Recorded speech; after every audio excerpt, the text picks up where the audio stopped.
sehingga kita bisa menjalankan aktivitas kita, kewajiban makhluk, sholat subuh. Tentu ini patut dan wajib kita syukuri, karena Allah telah memilih hamba-Nya yang selalu bisa mendekat kepadanya di saat banyak saudara-saudara kita, teman-teman kita yang barangkali belum sempat bangun awal untuk memenuhi panggilan. Sebagaimana kita pagi ini, Alhamdulillah para jamaah, sejenak kita mencoba flashback, menengok jauh ke belakang. Walaupun yang kita tengok di belakang itu belum ada kita. Kenapa? Karena kita perlu menggali sejarah. Dalam hidup ada sejarah.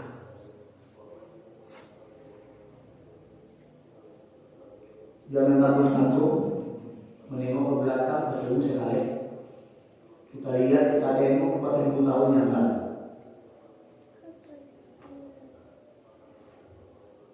Mari kita membuka cakrawala kita, wawasan kita.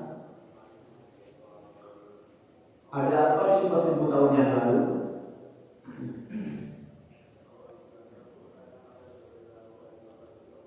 Seorang hamba Allah yang kelak dijadikan oleh Allah sebagai pimpinan besar, pimpinan umat, bahkan beliau cikal bakal sebagian para nabi dan rasul. Beliau adalah Nabi Ibrahim alaihissalam, salah satu nabi rasul yang wajib kita kenal. Paling tidak kita tahu namanya, itu tidak kita. Ada 25 nabi rasul yang wajib kita kenal dan kita imani. Salah satunya adalah beliau Nabi Ibrahim alaihissalam.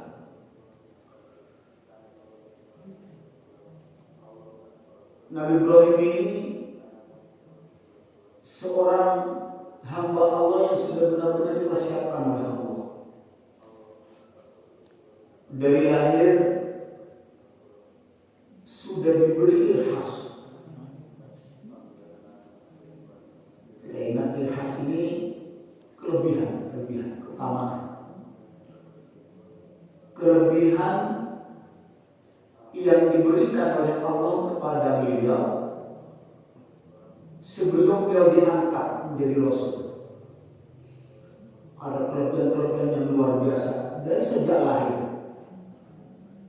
Kita mulai dari beliau ketika berusia 1 tahun.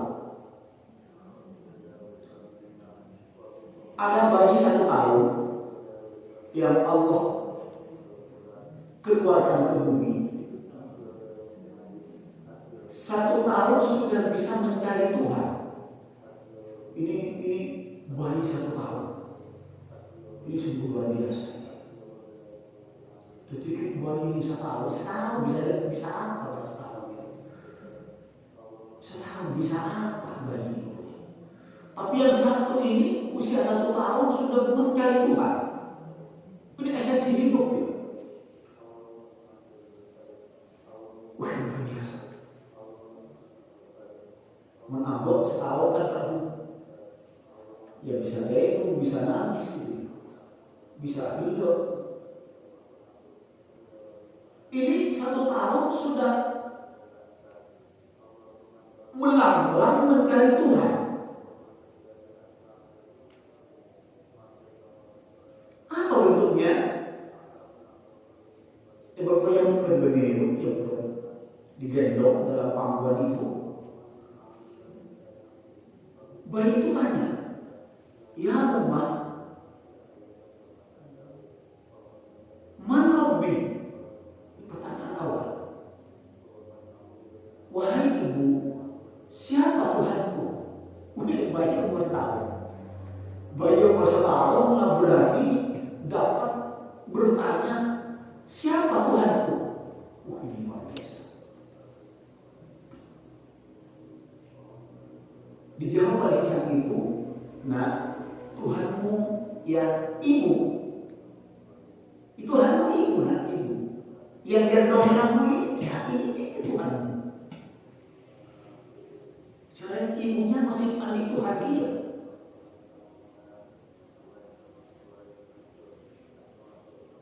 Seorang anak usia 1 tahun bertanya, "Siapa Tuhanku?" Ibunya belum punya Tuhan, tidak punya Tuhan yang sebenarnya.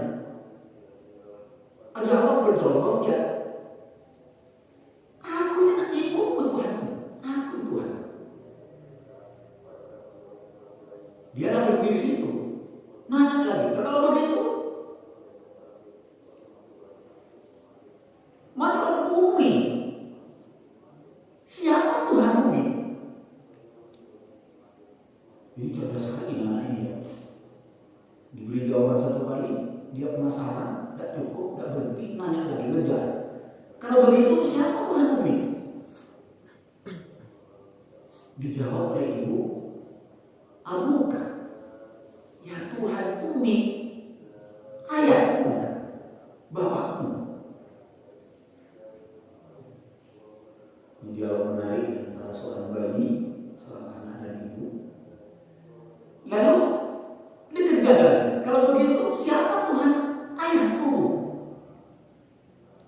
"Tuhan ayahku Namrud."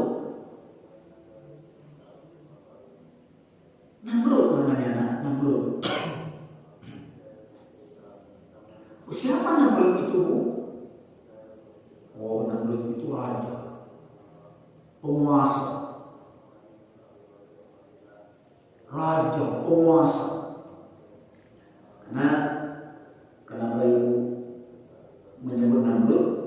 Karena pada waktu itu Nabi Ibrahim itu lahir pada saat berada dalam pimpinan kekuasaan seorang Namrud, seorang Mongolim, raja Mongolim waktu itu.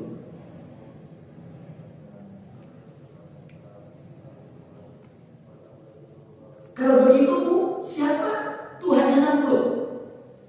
Ini amor kalau berbayi. Mulai dari bertanya siapa Tuhanku, lalu siapa Tuhan ibu, siapa Tuhan ayah, siapa Tuhan Namrud. Dengan pikiran yang terbatas, ibu macet, tak bisa jawab. Jadi ke Namrud ini penguasa, ke Namrud itu boleh. Namrud paling mahal, paling ketawa, paling yang paling berkuasa di masa itu. Ada macet si ibu tak bisa jawab. Akhirnya tak ada toko. Falta masak wajahku di toko. Ibu, macam itu. Ini baru 1 tahun. Dan ini terjadi di 4.000 tahun yang lalu.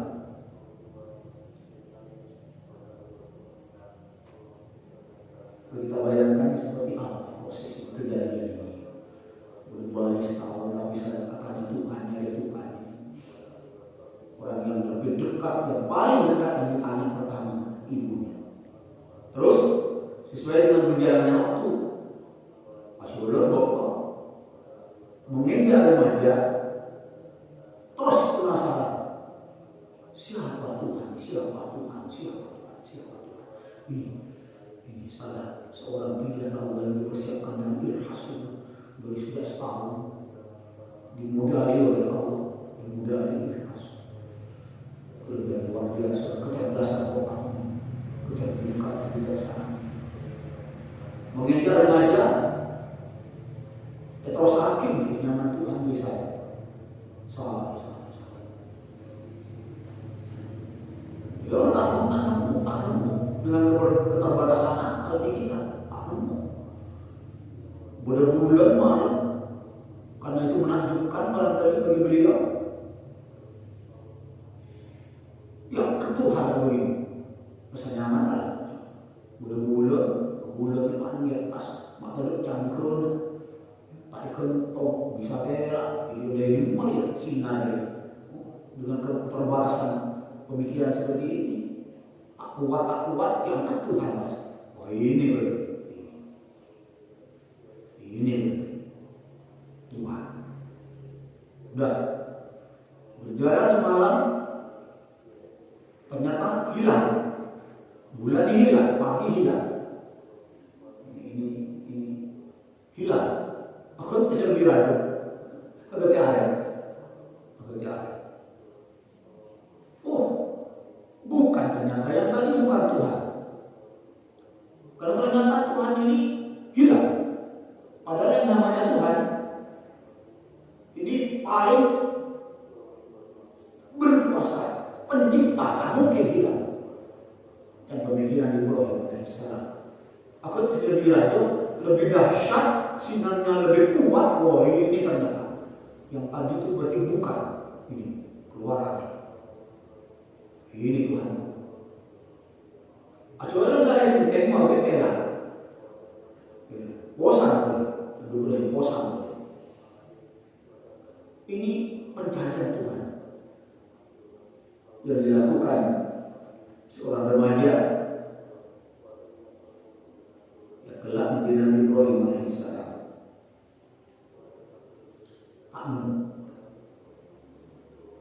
Udah, terus proses berjalan, diangkat oleh Allah menjadi Rasul, seorang Nabi Rasul yang benar-benar tangguh imannya dengan pengalaman-pengalaman yang luar biasa dari kecil sehingga tertanam kokoh, tangguh imannya, tangguh luar biasa. Ya pada akhir perjalanannya beliau ada beberapa julukan yang disebut untuk beliau, disematkan pada beliau. Nabi Ibrahim itu dijuluki pertama Abul Anbiya, bapaknya para nabi. Nabi Ibrahim dijuluki bapaknya para nabi. Kenapa? Karena dari beliau lah turun sebagian besar nabi dan rasul alaihissalam.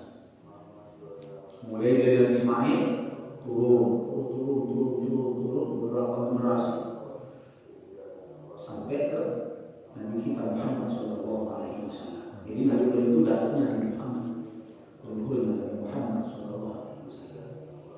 Dari jalur Nabi Ishaq turun ada beberapa deretan Nabi Rasul turun ke Nabi Allah Isa alaihissalam. Sekretanan Nabi itu, sekretanan para Nabi, para Nabi, para Rasul. Itu Nabi Ibrahim alaihissalam. Kemudian ada dijuluki, ada sebutan, ada panggilan juga tuh beliau sebagai Abu Dhifar. Pertama Abu Anbiya, bapaknya para nabi. Yang kedua sebutan untuk beliau Abu Dhifar, bapaknya tamu. Dhaifun, bapaknya tamu. Kenapa? Karena Nabi Ibrahim tidak makan kalau tidak ada teman. Wah, ini menarik, luar biasa. Luar biasa beliau Nabi Ibrahim alaihissalam. Nabi Ibrahim tidak makan kalau tidak punya teman. Sehingga nyari kaca. Munajat itu nyari kaca. Nabi Ibrahim. Di sejarah kita lihat, kita ketahui karena penduduk mungkin sedikit dan berjauhan, sehingga berpaculkan 1 mil, 2 mil, 3 mil, kurang lebih 3 kilo, 4 kilo itu paculkan mencari teman untuk teman makan bersama. Selalu begitu, itu Nabi Ibrahim alaihissalam. Insya Allah beda dengan kita ya. Kita tak punya teman, kita dari teman dulu makan. Dan itu berjalan sampai mengasuhin anak-anak. Oh ini musibah ya. Ini musibah. Musibah bagi kita umat Islam. Saya tak mereka makan bersama, nanamkan ke anak, coba mentang aja di dalam kaca kita. Oh ini diwariskan malah ini. Nabi Ibrahim tak makan mentang di kaca. Tolong ke kita. Hadir punya kaca dan khawatir. Lebih parah musibah ini. Nah, contohin ke anak. Coba ngintak memakan. Mereka melihat kaca, ngintak. Wah ini luar biasa ini. Maka kalau kita melihat sejarah ini, kalau kita flashback ke sana, mestinya anak kita, coba kamu ini punya makanan, bagi dengan teman. Mestinya begitu, harusnya kita begitu. Tak seroget, anak-anak itu makan tak seroget. Mestinya begini, kita kasih makanan kecil, 2, 3, atau 4, kasih bagi dengan teman. Sedikit-sedikit. Ini Nabi Ibrahim alaihissalam. Dari kekokohan imannya, dari kemantapan imannya yang sudah terdidik betul iman ini, maka terkenal Ibrahim itu seorang Nabi Rasul yang tidak pernah menunda-nunda kewajiban. Ini karena dorongan iman. Ibrahim ini yang tidak pernah nunda-nunda ya perintah kewajiban, tidak pernah nunda. Sampai satu ketika pernah ada perintah untuk khitbah dulu, untuk khitbah. Nah, Ibrahim itu nyantai dalam kondisi duduk nyantai ini, duduk nyantai. Lalu ada perintah khitbah. Begitu diperintah oleh Allah, langsung menghitankan dirinya. Karena diizinkan waktu itu. Sedang dalam kesendiriannya ada perintah turun dari Allah untuk berkhitbah. Begitu datang perintah, menghitan dirinya seketika. Diriwayatkan oleh sebuah hadis.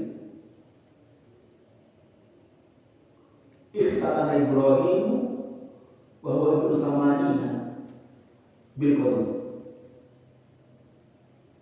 Ibrahim mengkhitankan dirinya sendiri dalam usia 80 tahun. Wakil para ulama juga mengatakan dalam 4 tahun. Tapi yang terkenal 80 tahun. Bil qadum. Lalu kapan? Jadi malah kapan sebenarnya itu? Ketok gitu. Aduh, ini luar biasa nih, luar biasa. Siapa bisa seperti ini nih? Orang perintah tuh dimain lagi di Israel apa? Israel apa bagian dari anggota tubuh, bukan main ini. Mungkin dulu gitu. Oh iya, oke. Nanti harus apa dokter, harus apa di dokter.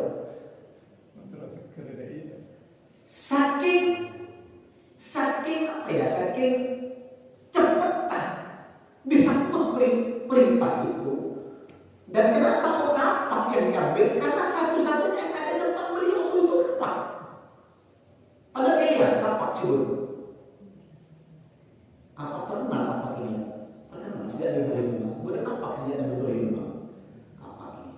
Bahkan riwayat lain satu ketika waktu peristiwa Ibrahim menghancurkan patung-patung itu kapak itu. Ini kapak terkenal kapak ini. Kenapa kapak kok tidak yang lain? Karena satu-satunya yang ada saat itu hanya kapak. Begitu sudah saking cepatnya menjalan perintah karena kaki. Ini Ibrahim alaihissalam. Sakit, terasa sakit ke beliau. Loh, peristiwa yang dahsyat ini membuat malaikat Jibril kagum, terkejut.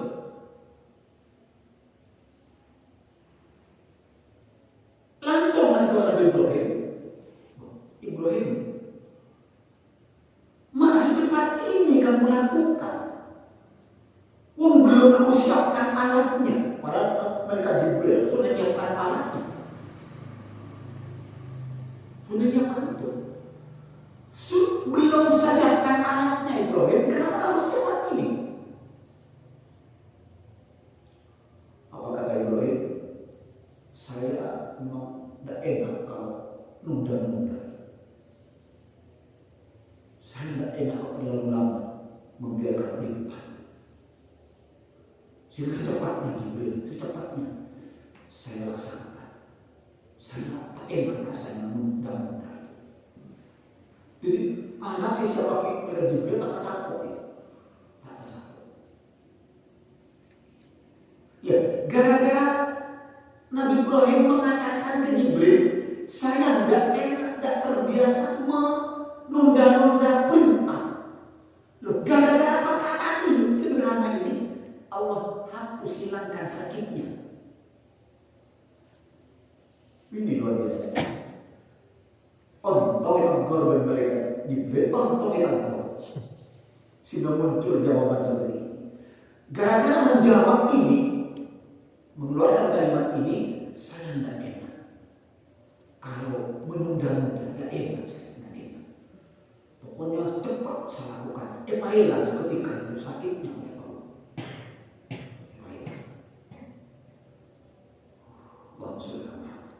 Luar biasa. Ini Nabi Ibrahim alaihissalam. Kemudian ada perintah juga ke beliau. Isra yang beli peperangan. Ini lebih aja oleh ujian, lebih dahsyat lagi. Menggerakkan Isra sebagian dan itu cuma koncepnya sebagian. Ini enggak, ini datang wahyu. Semalam suntuk datang wahyu. Isra menyembelih putranya, sematawayang, putra kesayangan. Apa itu undang Nabi Ibrahim? Dan itu undang. Hanya kenapa ada laksanakan malam pertama karena masih ragu. Apa iya aku diperintah untuk menyembelih apa iya anakku diperintah untuk sembelih apa iya ragu masih ragu. Bukan menunda tapi masih ragu, kurang mantap. Begitu hari kedua beliau tidur di paginya kok dengan mimpi yang sama. Ini berarti sungguhan ini bukan main. Dia ketika betul-betul yakin, maka persis di pagi hari yang benar ilaksana ini yang beli anak ilaksana peristiwa sebenarnya besar dan itu menyakitkan, berat. Abu boleh ditindih lagi dengan suruh nyembelih anak. Laksanakan Nabi Ibrahim alaihissalam.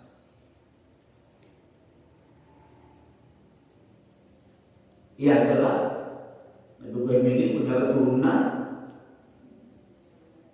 cucu, cicit, terus ke Nabi Muhammad sallallahu alaihi wasallam sampai ke Nabi kita sallallahu alaihi wasallam. Nabi Ibrahim. Maka ada esensi dari proses kejadian ini, peristiwa ini, sejarah ini, ada esensi. Pertama, pelajaran bagi kita bagaimana kita berupaya untuk terus mengokohkan iman kita, menguatkan iman. Maka akhirnya Nabi kita Muhammad SAW memberikan solusi untuk selalu iman kita berada dalam kondisi yang benar-benar kokoh. Maka beliau anjurkan kita untuk memperbanyak mengucapkan kalimat La ilaha illallah, La ilaha illallah. Nabi beritakan kepada para sahabat, jadidu imanakum, perbaharui iman wahai sahabat. Sahabat penasaran bertanya, kaifa berjadi di mana ya Rasulullah, bagaimana cara kita memperbarui iman kita? Maka akfiru biqauli la ilaha illallah, perbanyaklah mengucapkan kalimat la ilaha illallah. Makanya sebagai saudara kita itu ya, alhamdulillah ada saudara kita yang getol baca daripada kalau kita lihat di informasi ada kelompok yang luar biasa, kelompok yang tidak henti-hentinya melantunkan kalimat la ilaha illallah sampai ayatnya setengah sadar, sedikit hilang. La ilaha illallah, la ilaha illallah. Boleh siapa begini? Itu ternyata ada ilmunya, budak ilmu. Jadi konon Sunan Ampel itu mengajarkan la ilaha illallah kepada masyarakat dulu, mengenalkan Allah. La ilaha illallah itu geraknya mutar. Jadi dari sini mutar begini, la ilaha illallah, la ilaha illallah. Dari sini pas begini, la ilaha illallah, la ilaha illallah. Ini apa maknanya ini? Ternyata Sunan Ampel itu Raden Rahmatullah itu melukis lam alifnya la. Lam alifnya la. Tidak ada Tuhan selain Allah. La ilaha illallah, la ilaha illallah. Itu lam alifnya. Ini ajaran yang beliau tanamkan, kalimat la ilaha illallah kepada masyarakat. Ini lam alif itu kan? Jadi itu simbol pengucapan la ilaha illallah. Alifnya itu apa? La ilaha illallah, la ilaha illallah. Mengingat tidak ada Tuhan selain Allah. Allah satu, Allah satu, Allah satu, Allah satu, Allah satu. Ini sejarah itu. Flashback ke berapa tahun yang lalu. Ibrahim alaihissalam, seorang nabi rasul yang benar-benar disiapkan oleh Allah untuk menjadi pimpinan umat sedunia, sehingga turun berlanjut yang dia balikan dalam Al-Quran, turun sampai ke cicit yang paling akhir, Nabi Muhammad SAW berjalan syariat itu sampai hari ini.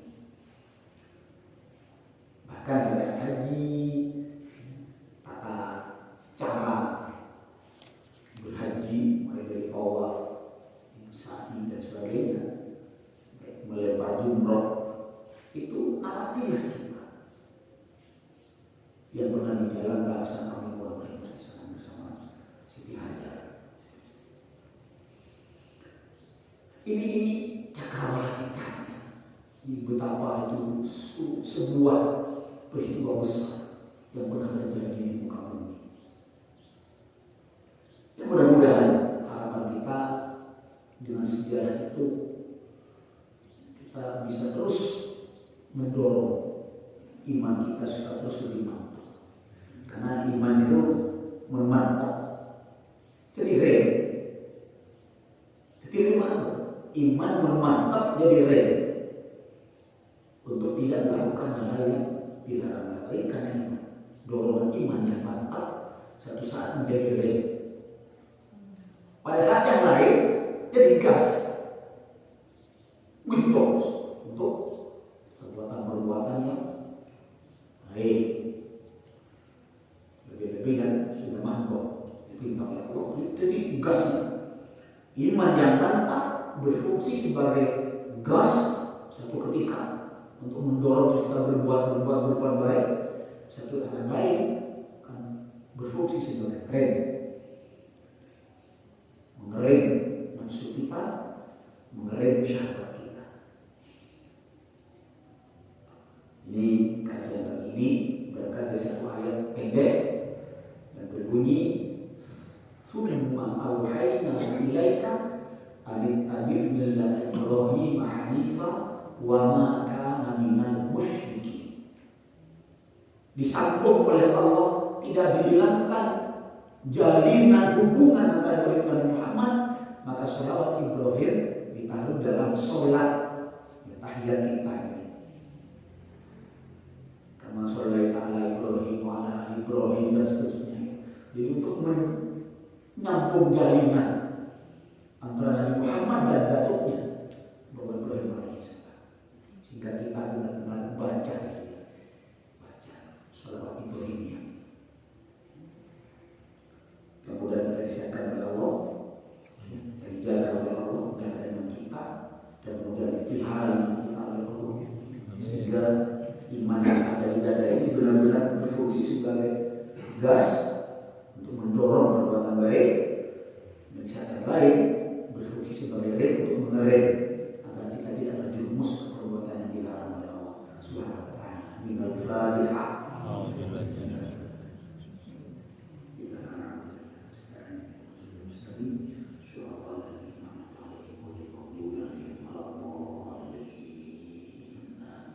Terima kasih, maaf. Assalamualaikum warahmatullahi wabarakatuh. Waalaikumsalam. Alhamdulillahirrahmanirrahim.